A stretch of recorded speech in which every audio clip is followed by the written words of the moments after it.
CBSE की 12वीं की बोर्ड की परीक्षाएं नहीं होंगी, पीएम मोदी की बैठक में फैसला लिया गया। पीएम मोदी ने कहा, बच्चों की सेहत और सुरक्षा पहली प्राथमिकता। तनाव में माहौल में बच्चों पर एग्जाम के लिए दबाव नहीं डाला जा सकता। पीएम ने कहा, हमने स्टूडेंट फ्रेंडली फैसला लिया है, छात्रों के हित में परीक्षा रद्द की गई है। 11वीं और 12वीं के असेसमेंट के आधार पर आएगा रिजल्ट। कॉलेज में दाखिल होने के लिए पिछले साल की रणनीति होगी। आईसीएसई 12वीं की बोर्ड की परीक्षाएं भी रद्द कर गई हैं। रिजल्ट को लेकर जल्द ही फैसला होगा। 12वीं की परीक्षा रद्द होने पर बोले केजरीवाल, परीक्षा रद्द होने से खुश हूं। महाराष्ट्र के सीएम उद्धव ठाकरे ने किया सरकार के फैसले का स्वागत। कहा, कोरोना को देखते हुए अभिभावकों की ये मांग थी। यूपी में भी 12वीं की परीक्षा रद्द होने के संकेत। सीबीएसई 12वीं की परीक्षा रद्द होने पर बोले सीएम योगी, छात्रों की सुरक्षा के लिए परीक्षा रद्द करना एक महत्वपूर्ण कदम। परीक्षा रद्द होने पर बोली बीएसपी की चीफ मायावती, अभिभावकों को और समय की यही मांग थी। देश में कोरोना की केस में कमी बरकरार। एक दिन में 1,32,000 से ज्यादा लोग पाए गए हैं पॉजिटिव। 3,195 लोगों की मौत। देश में 43 दिनों में कोरोना के एक्टिव मामलों में लगातार हो रही है गिरावट। 70% डेली केस में आई है कमी। देश में पॉजिटिविटी रेट 60% के नीचे। 34 राज्य और केंद्र शासित प्रदेशों में पॉजिटिविटी रेट में लगातार हो रही है कमी। देश में अब प्रतिदिन कोरोना के 20 लाख टेस्ट किए जा रहे हैं और अब तक 34 करोड़ 67 लाख टेस्ट किए गए हैं। तमिलनाडु में कोरोना के 26,513 नए केस मिले हैं। 490 लोगों की मौत हुई है। केरल में कोरोना के 19,760 केस मिले हैं और 194 लोगों की मौत हुई है। कर्नाटक में कोरोना के 14,000 से ज्यादा नए केस आए हैं। 29,271 मरीज ठीक हुए हैं। महाराष्ट्र में बीते 24 घंटे में 14,123 नए कोरोना के केस आए हैं और 477 लोगों की जान गई है। आंध्र प्रदेश में कोरोना के 11,303 नए मरीज मिले हैं। 104 लोगों ने जान गंवाई है। राजस्थान में कोरोना के 1,000 से ज्यादा नए केस सामने आए हैं। 6,000 से ज्यादा मरीज ठीक हुए हैं। दिल्ली में कोरोना के केसेस लगातार कम हो रहे हैं। एक दिन में 623 मरीज मिले हैं और 62 मरीजों की मौत हुई है। यूपी में कोरोना के 1317 नए मरीज मिले हैं। 179 लोगों की मौत हुई है। पश्चिम बंगाल में 24 घंटे में कोरोना के 9,424 नए केस सामने आए हैं और 137 लोगों की मौत हुई है। 17,000 से ज्यादा लोग डिस्चार्ज किए गए हैं। पंजाब में बीते 24 घंटे में कोरोना के 2,184 नए केस आए हैं और 94 लोगों की मौत हुई है। हरियाणा में बीते 24 घंटे में 1,233 लोगों के केसेस आए हैं पॉजिटिव और 3,453 लोग ठीक हुए हैं। असम में बीते 24 घंटे में कोरोना से 51 लोगों की मौत हुई है और 4,682 नए केस सामने आए हैं। गोवा में कोरोना के 903 नए पॉजिटिव केस मिले हैं। 22 मरीजों की जान गई है।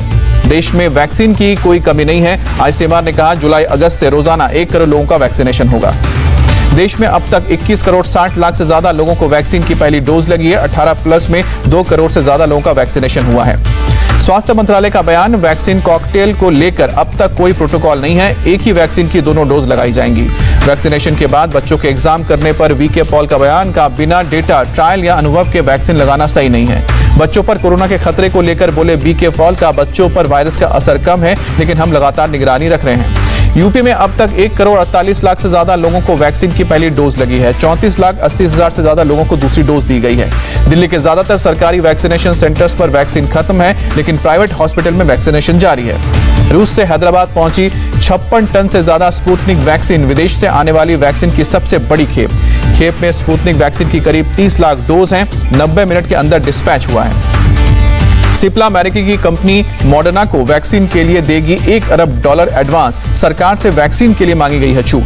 सीरम इंस्टीट्यूट के मालिक से बात करेंगे शरद पवार। वैक्सीन खरीदने के लिए केंद्र से मांगेंगे अनुमति। कोरोना मरीजों के इलाज के लिए एली लिली की कंपनी को एंटीबॉडी दवाओं को मिली है मंजूरी। डीसीजीआई ने इमरजेंसी इस्तेमाल के लिए हरी झंडी दी है। दिल्ली के सर गंगाराम अस्पताल में मंगलवार से मोनोक्लोनल एंटीबॉडी कॉकटेल थेरेपी शुरू होगी और एक डोज की कीमत 59,750 रुपए होगी।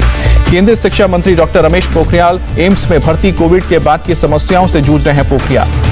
हरियाणा के सीएम मनोहर लाल खट्टर ने ली वैक्सीन की दूसरी डोज। ट्विटर पर शेयर की तस्वीर। भारतीय रेलवे ने अब तक 1357 से ज्यादा टैंकर राज्यों में भेजे हैं। 22,916 metric ton liquid medical oxygen पहुंचाई गई है। महाराष्ट्र एफडीए की बड़ी कार्रवाई। कोरोना इलाज में इस्तेमाल होने वाली 1 करोड़ 54 लाख की दवाइयां बरामद। कंपनी का मालिक गिरफ्तार। मुंबई की मेयर किशोरी पेडनेकर का बयान, कोरोना कम हुआ तो अगले साल होंगे बीएमसी के चुनाव। अधीर रंजन चौधरी ने सीएम ममता बनर्जी को चिट्ठी लिखी। मुर्शिदाबाद में ऑक्सीजन प्लांट और 2 एम्बुलेंस देने के लिए कहा। उड़ीसा के अंगुल जिले को मिला 270 बेड का कोविड केयर सेंटर। केंद्रीय मंत्री धर्मेंद्र प्रधान ने उद्घाटन किया। जम्मू कश्मीर में निजी लैब के लिए तय की गई है आरटीपीसीआर टेस्ट की कीमत 400 रुपए चार्ज कर सकेंगे। यूपी के 3 और जिलों में कोरोना कर्फ्यू में मिली छूट। 75 में से 64 जिलों में छूट। कंटेनमेंट जोन के बाहर हफ्ते में 5 दिन दुकानें खुलेंगी। राजस्थान में हफ्ते में 4 दिन सुबह 6 से 11 बजे तक बाजार खुलेंगे। स्कूल, कॉलेज, मॉल बंद रहेंगे। झारखंड में 10 जून तक बढ़ाई गई है पाबंदियां। कुछ पाबंदियों में दी गई है छूट। यूपी के मिर्जापुर में 51 दिन बाद खुली विंध्यवासिनी मंदिर। दर्शन के लिए सोशल डिस्टेंसिंग की पालन करने के लिए कहा गया। बिना मास्क के भी नजर आए लोग। एमपी के शाहजहांपुर में हैरान करने वाली तस्वीर सामने आई। बीज लेने के लिए कृषि केंद्र पर भीड़, सोशल डिस्टेंसिंग का पालन नहीं। विशाखापट्टनम में कोरोना कर्फ्यू के दौरान ट्रैफिक बढ़ने के बाद पुलिस का एक्शन। सड़क पर बैरिकेडिंग कर लोगों से पूछताछ। हरियाणा में ब्लैक फंगस से अब तक 75 लोगों की मौत हुई है। 734 मरीजों का इलाज चल रहा है। एम्फोवी के वितरण पर दिल्ली हाई कोर्ट की केंद्र को निर्देश। कहा जिसके बचने की उम्मीद ज्यादा, उसे पहले दी जाए दवाएं। महाराष्ट्र में अब तक 4200 लोग ब्लैक फंगस की चपेट में आए हैं। इलाज के दौरान अब तक 150 लोगों की मौत हुई है। WHO ने चीन की दूसरी वैक्सीन को इमरजेंसी इस्तेमाल के लिए मंजूरी दी है। 18+ वालों को दे सकते हैं सिनोवैक बायोटेक की वैक्सीन। इटली में रेस्टोरेंट में बैठकर खाने की मिली छूट। परिवार और दोस्तों के साथ पहुंचे लोग। जापान के ओलंपिक खिलाड़ियों का वैक्सीनेशन शुरू। करीब 200 लोगों को लगाया गया टीका। मलेशिया में 14 जून तक लगाया गया लॉकडाउन। लगातार 8000 से ज्यादा केसेस आने के बाद फैसला। नीदरलैंड्स ने भारत से आने वाली फ्लाइट से बैन हटाया। अब यात्रा कर सकेंगे लोग। केंद्रीय कैबिनेट की आज सुबह 11 बजे बैठक होगी। पीएम मोदी करेंगे मीटिंग की अध्यक्षता। केंद्र सरकार ने पश्चिम बंगाल के पूर्व मुख्य सचिव आलपन बंदोपाध्याय को नोटिस भेजा। 3 दिन के अंदर जवाब देने को कहा। आलपन बंदोपाध्याय ने फिर ठुकराया केंद्र सरकार का आदेश। नहीं पहुंचे दिल्ली। सुशील कुमार की आज रोहिणी कोर्ट में होगी पेशी। आज खत्म हो रही है कस्टडी। क्राइम ब्रांच हिरासत बढ़ाने की मांग कर सकता है। सुशील कुमार के हथियार का लाइसेंस सस्पेंड। दिल्ली पुलिस के लाइसेंस विभाग ने शुरू की कार्रवाई। डोमिनिका कोर्ट में आज मेहुल चौकसी को लेकर सुनवाई। एंटीगुआ भेजने या फिर भारत डिपोर्ट करने पर फैसला होगा। मेहुल चौकसी को भारत की लाने की तैयारी। सीबीआई समेत तमाम एजेंसियां डोमिनिका में मौजूद हैं। सीबीआई ने गुजरात के महसाना की एक कंपनी और उसके डायरेक्टर समेत कई लोगों पर केस दर्ज किया है। बैंक ऑफ इंडिया को 678 करोड़ का नुकसान पहुंचाने का आरोप है। प्रियंका गांधी का मोदी सरकार पर हमला। का अर्थव्यवस्था में आपदा और आपदा में अफसर ही मोदी सरकार का मास्टर स्ट्रोक है। शरद पवार से पूर्व सीएम फडणवीस की मुलाकात पर बोले संजय राउत। नए समीकरण से इनकार किया। कहा भूल जाएं ऑपरेशन लोटस। संजय राउत ने कहा पवार के गॉल ब्लैडर के ऑपरेशन के बाद हालचाल जानने के लिए फडणवीस गए थे। बीजेपी नेता सपन दास गुप्ता को राज्यसभा सदस्यता के रूप में फिर नॉमिनेट किया गया। महेश जेठमलानी को भी किया गया नॉमिनेट। पंजाब कांग्रेस में कलह सुलझाने के लिए बने पैनल के सामने पेश हुए नवजोत सिंह सिद्धू। कहा आलाकमान तक पहुंचाई पंजाब की आवाज। रिटायर्ड जस्टिस अरुण कुमार मिश्रा होंगे राष्ट्रीय मानवाधिकार आयोग के नए चेयरमैन। आज संभालेंगे पदभार। ब्रिक्स देशों की बैठक में दिखी भारतीय संस्कृति की झलक। बैठक खत्म होने के बाद सभी विदेश मंत्रियों ने नमस्ते किया। ब्रिक्स बैठक में बोले चीनी विदेश मंत्री वांग ई। कहा महामारी के मुश्किल समय में भारत के साथ खड़ा है चीन। वाइस एडमिरल रवनीत सिंह ने संभाला नेवल स्टाफ के डिप्टी चीफ का पद। वाइस एडमिरल MS पवार 31 मई को रिटायर्ड हुए थे। मुंबई के पास दहिसर में मर्डर का सनसनीखेज मामला सामने आया। पत्नी ने प्रेमी के साथ मिलकर पति की हत्या की। शव को टुकड़े कर किचन में गाड़ दिया। दोनों गिरफ्तार।